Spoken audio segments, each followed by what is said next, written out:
We are Willum and the Works. And the Works. And the Works. Willum and the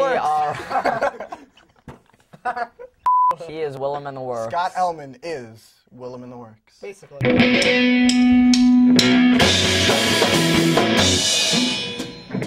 Hi, I'm Dan. I play guitar and I sing in Willum and the Works. My name's Michael and I play bass in the band. And I'm Scott and I play drums in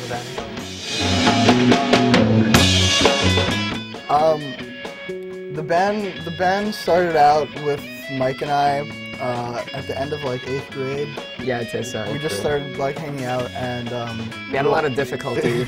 We had a lot of trouble finding a drummer. We kept trying to play with people that we thought would be better than Scott, but it turned out that Scott is the best drummer ever created. I personally was really into a band called the Pixies, and I know we both liked them and we liked Pavement. As far as our influences go, Mike, I know, is really into Hanson. Backstreet Boys. Rafi. Baby Beluga is actually referenced in several Willum and the Works lyrics.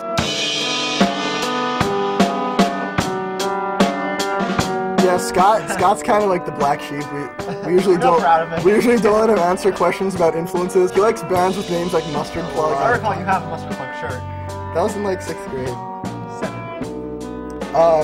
Yeah, Scott's into ska.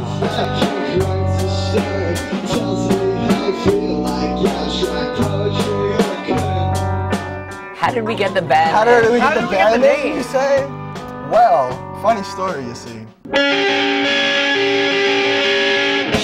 The Works is actually the setting of a lot of Kurt Vonnegut novels. In Willum, New York. Yeah, we were both into Kurt Vonnegut a lot. Willum is a character from Kevin Smith film. Yeah, Kevin Smith film. So pretty much Scott had nothing to do with the name. I think we came up with it before Scott was in the band, actually.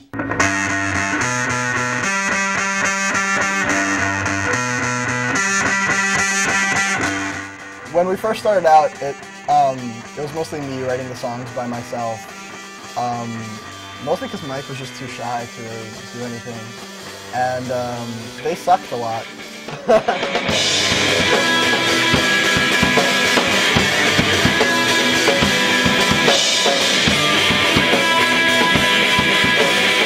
I write all the lyrics.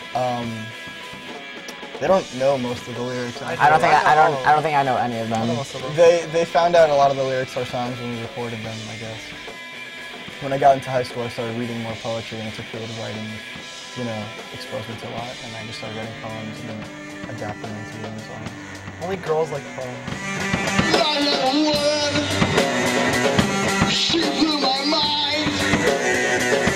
She taught me stars, not stars, not stars. She taught me to cry. This one time, Mike touched my notebook, and I beat him up. And I cried for like most of a weekend until I called him and said I was sorry. And since then, I've learned not to touch Dan. Unless I touch you first. This is a confidential interview, right? Is that as you play with the same people for a longer amount of time, you start to lose your inhibition. And we're all, I think, at this point, comfortable enough with each other to just throw ideas out and not feel like we have to be self-conscious, because oh, this sounds stupid, or this is a silly idea. And I think that element has added to our musical element.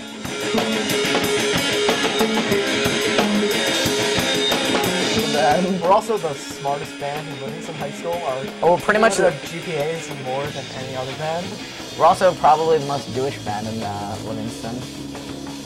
Yeah, we're all smart Jewish kids.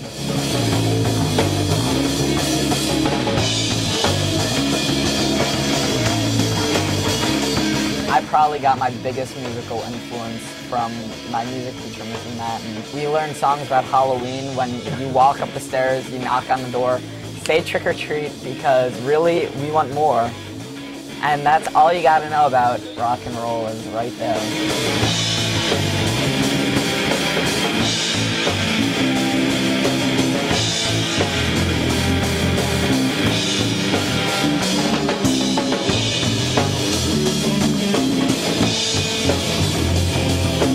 One time during a concert, a button during, like, and my pants broke, and I was in the front row, and my pants fell down.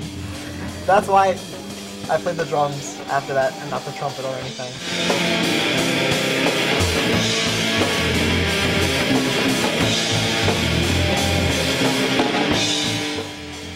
I was a fat kid that liked rap until in 7th grade I moved, and I became friends with like Dan and like the Collins crowd, and they showed me like Real Big Fish and other stuff, ska.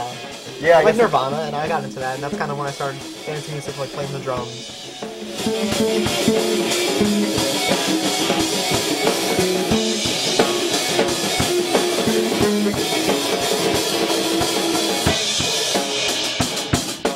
When Dan emigrated, that's where a lot of the inspiration from our songs come. The hardships that he had to endure. The his experience as a 10-month-old. Dan really had a tough time getting into the country, so my experiences in Willum the Works have been some of the happiest in my life. The friends I've made, the people I've seen, the places I've gone are memories that I'll cherish forever.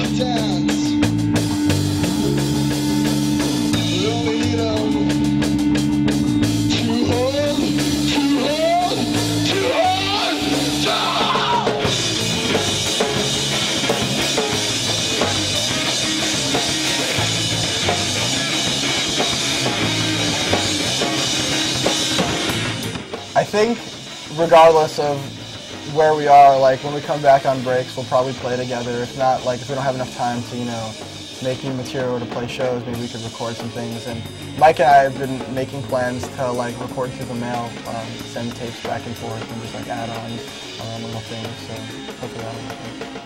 Oh. Scott isn't included in our plans because he doesn't know how to work a tape deck.